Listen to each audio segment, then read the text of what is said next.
भारत के इतिहास को अगर विश्व के इतिहास के महान अध्यायों में से एक कहा जाए तो कुछ गलत नहीं होगा।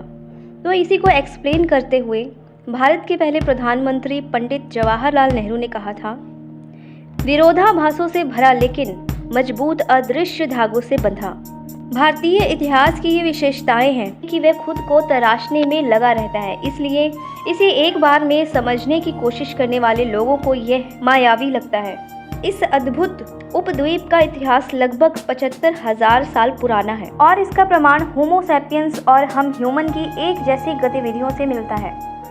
आज 15 अगस्त 2022 को हमारे देश भारत को आज़ाद हुए पूरे 75 साल हो गए हैं। इस बार हमारे प्रधानमंत्री श्री नरेंद्र मोदी जी ने एक कैंपेन चलाई है जिसका नाम है हर घर तिरंगा। इस अभियान की शुरुआत 13 अगस्त को ही हो चुकी है और सोमवार 15 अगस्त तक जारी रहेगी। इस अभियान के अनुसार पूरे भारतवासी अपने अपने घरों में एक तिरंगा जरूर लहराएंगे, वह तिरंगा जो हमारे भारत की आन बान शान है। और इस बार 75 साल की आज़ादी को बहुत ही धूमधाम से महोत्सव की तरह मनाया जाएगा। अब एक झलक भारत के इतिहास से लेकर आज़ादी तक। कितनी आश्चर्य की बात है ना। आज से 5,000 साल पहले सिंधु घाटी सभ्यता के वासियों ने कृषि और व्यापार पर आधारित एक शहरी संस्कृति स्थापित कर ली थी। युगों के अनुसार भारत का इतिहास कुछ इस प्रकार है। पूर्व ऐतिहासिक काल। सबसे पहले आता है पाषाण यानी कि पत्थर युग। यह इतिहास का वह काल है जब मानव का जीवन पत्थरों पर आधारित था। यह काल 5 लाख से 2 लाख साल पहले शुरू हुआ था। फिर आता है कांस्य युग। इस युग के लोगों ने धातु विज्ञान और हस्तशिल्प की नई तकनीकें विकसित की और तांबा, पीतल, सीसा और टिन का उत्पादन किया। हमलावरों का आगमन यानी कि प्रारंभिक ऐतिहासिक काल। इसमें सबसे पहले आता है वैदिक काल। भारत पर हमला करने वाले सबसे पहले आर्य थे। लगभग 1500 ईसा पूर्व उत्तर भारत में आए थे और अपने साथ मजबूत सांस्कृतिक परंपरा लेकर आए। इनके द्वारा बोली जाने वाली भाषाओं का उपयोग वेदों को लिखने में भी किया गया, जो कि प्राचीनतम माने जाते हैं। 1500 ईस्वी पूर्व ही भारत में हिंदू धर्म और अन्य संस्कृति की नींव पड़ी। इस तरह सिलसिला आगे बढ़ता रहा।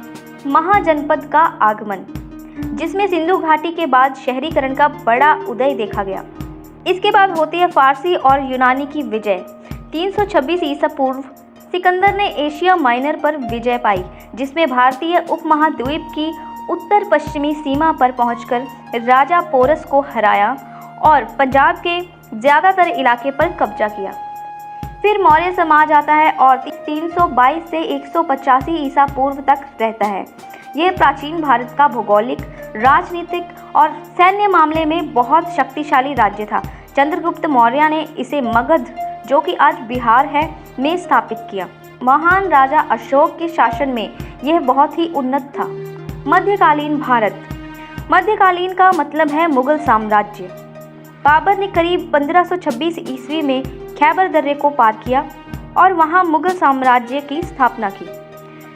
इस तरह भारत में मुगलों का आगमन हुआ। सन 1600 तक मुगल वंश ने भारत पर राज किया। सन 1700 के बाद इस राज्य का पतन होने लगा। सबसे पहले बाबर आया, फिर उसका बेटा हुमायूं, फिर हुमायूं का बेटा अकबर, फिर जहांगीर और फिर औरंगजेब। एक के बाद एक इस सब ने भारतीयों पर और भारत पर राज किया।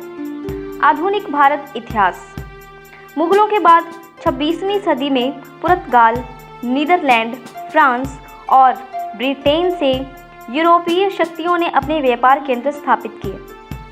बाद में व्यापार की आड़ में फ़ायदा उठाते हुए उन्होंने अपनी कंपनियों की ही स्थापना कर डाली। सन 1600 में ब्रिटिश इंडिया कंपनी के भारत आने पर यहाँ महारानी विक्टोरिया के शासन का ब्रिटिश राज शुरू हुआ। 1857 में भारत की स्वतंत्रता की पहली लड़ाई शुरू हुई।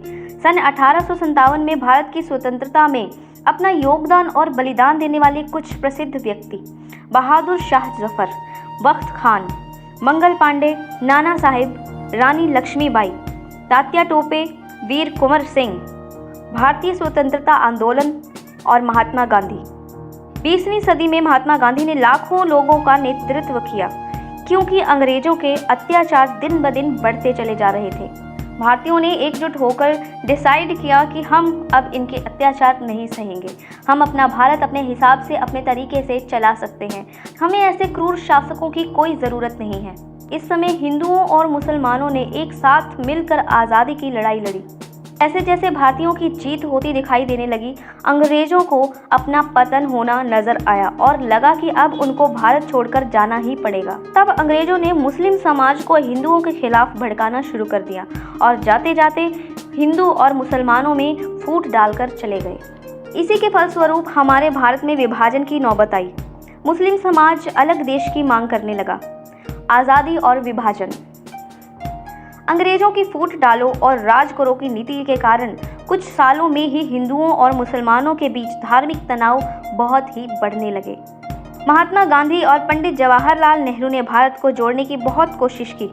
हालात इतने बिगड़ चुके थे कि लोग एक दूसरे की जान लेने पर उतर आए और आखिरकार भारत और पाकिस्तान का बंटवारा हो गया और अंग्रेजों के कब्जे से भारत क्षेत्र को सन 1947 में आज़ादी मिली, जब 1947 में आज़ादी की दूसरी लड़ाई लड़ी गई। इस तरह से हमारा देश गुलामी से आज़ाद हुआ। देश में शुरुआत से ही एक के बाद एक कई आक्रमण हुए, लेकिन भारत की अदम्य आत्मा पराजित नहीं हुई।